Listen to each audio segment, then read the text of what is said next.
Fala pessoal, espero que vocês estejam bem. Bom, estamos aqui para gravar mais uma videoaula. Agora estamos na nossa sexta aula do curso de Física Básica aqui para vocês, onde a gente vai trabalhar mais um tema da dinâmica. Após ter falado um pouco sobre as leis de Newton e na última aula ter detalhado um pouco melhor o conceito de forças e os tipos de forças, né, além da parte do diagrama de corpo livre.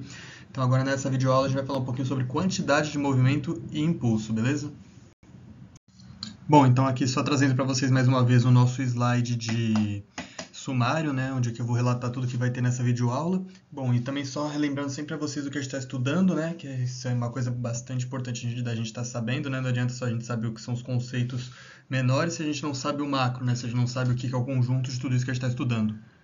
Bom, então a dinâmica, só para a gente relembrar, é a parte da mecânica que vai estudar a causa dos movimentos dos corpos e as leis que regem esses movimentos. Está relacionado sempre com as forças que atuam sobre os corpos e como essas forças influenciam no seu movimento, beleza? Então a gente está sempre falando aqui de força e movimento, beleza?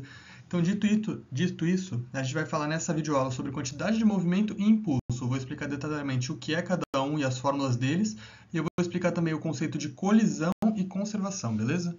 Bom, então inicialmente vamos trabalhar o conceito de quantidade de movimento. O que é a quantidade de movimento? Bom, é uma grandeza vetorial, ou seja, tem módulo, direção e sentido, que relaciona a massa com a velocidade de um corpo. É utilizado principalmente no estudo de colisões, uma vez que as colisões do tipo elásticas, a quantidade de movimento deve ser mantida constante.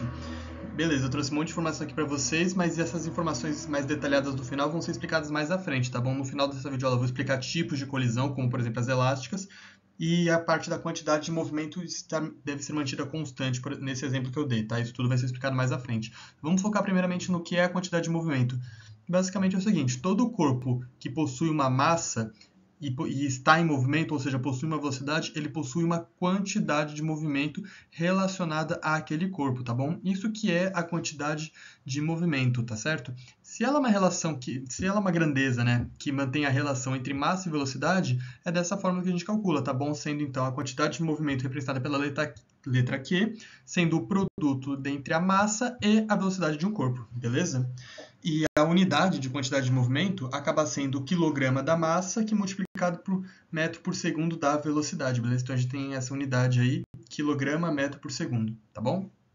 Bom, e agora o que é a grandeza impulso? É outra grandeza vetorial que indica o quanto que a quantidade de movimento variou, beleza? Então, quando se aplica um impulso a um corpo, a quantidade de movimento que esse corpo possui é alterada, beleza?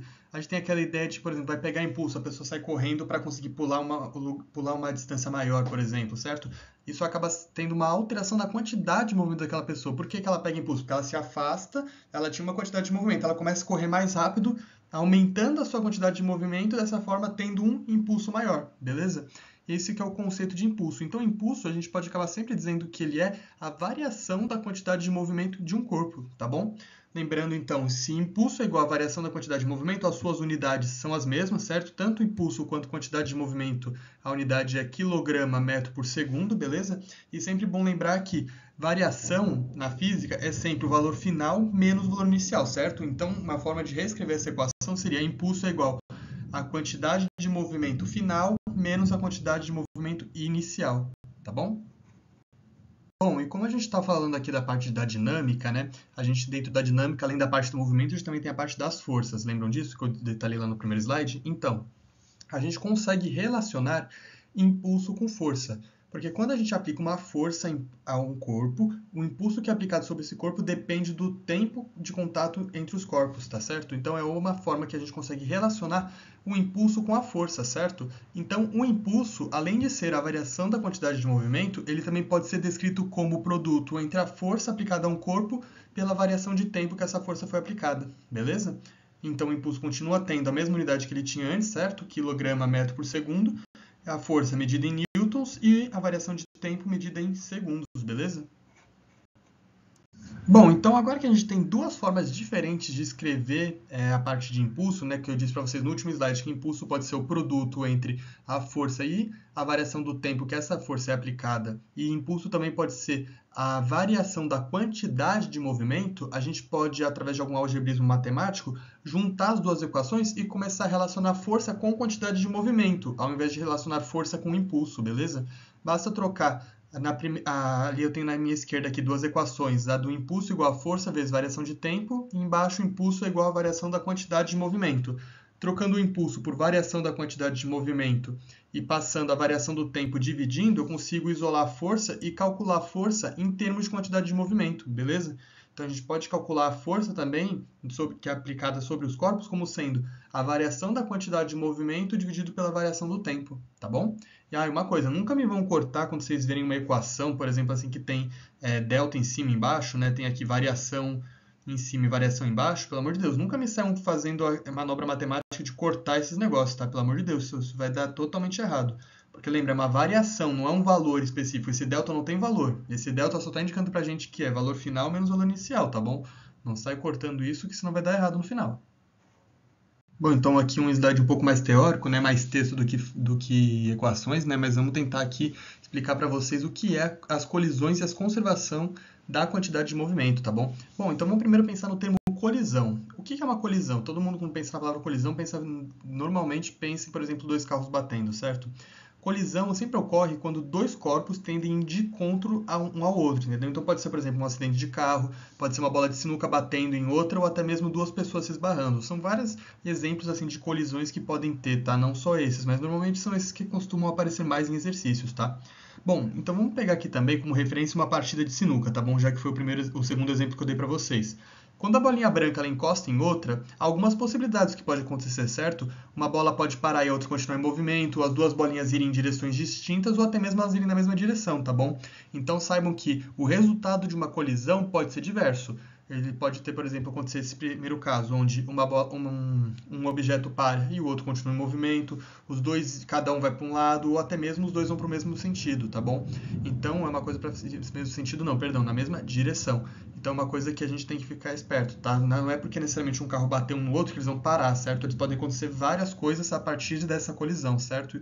Isso é muito importante na hora que a gente for resolver exercícios do tipo teórico, tá bom? Bom, então vamos aqui agora para a parte de conservação. Eu expliquei já para vocês o que é uma colisão, então agora eu vou utilizar o conceito de colisão para explicar o conceito da conservação, tá certo? Quando a gente tem uma colisão, a gente acaba desprezando as forças externas comparado às forças internas que ocorrem no sistema, tá certo? Então esse sistema pode ser considerado mecanicamente isolado. A gente chama isso na física quando a gente consegue desprezar uma força, certo? Que o sistema é mecanicamente isolado. De forma prática, o que a gente acaba tendo é que a quantidade de movimento antes da colisão deve ser a mesma após a colisão. Ou seja, tem aquele exemplo lá que eu dei para vocês, que, por exemplo, uma bolinha bate na outra e elas vão em sentidos opostos depois, certo? Elas tiveram uma colisão e depois elas divergiram de sentidos. O que acontece é que, após essa colisão, a quantidade de movimento que elas tinham antes de colidir é exatamente a mesma depois da colisão. Pode ser que uma vá mais devagar do que a outra, porém a quantidade inicial e a quantidade final de movimento deve ser exatamente a mesma, tá bom? Então, nesse caso aqui, onde eu tenho duas bolinhas A e B indo de encontro uma à outra, cada uma com a sua velocidade, antes da colisão, na colisão e depois da colisão, a quantidade de movimento que eu tenho antes da colisão e a quantidade de movimento que eu tenho depois da colisão deve ser a mesma.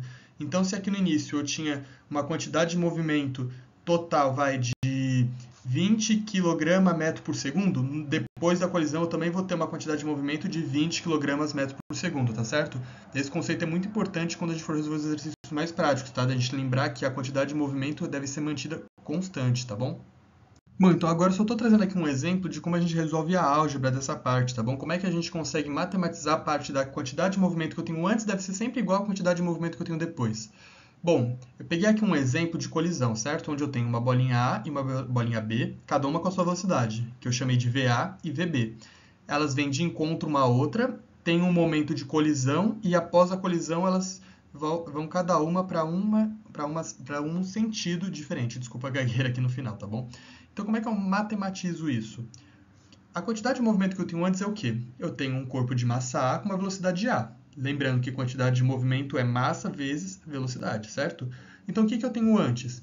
Massa do A vezes a velocidade do A, mais a massa do B vezes a velocidade do B. Isso é a quantidade de movimento total que eu tenho antes da colisão.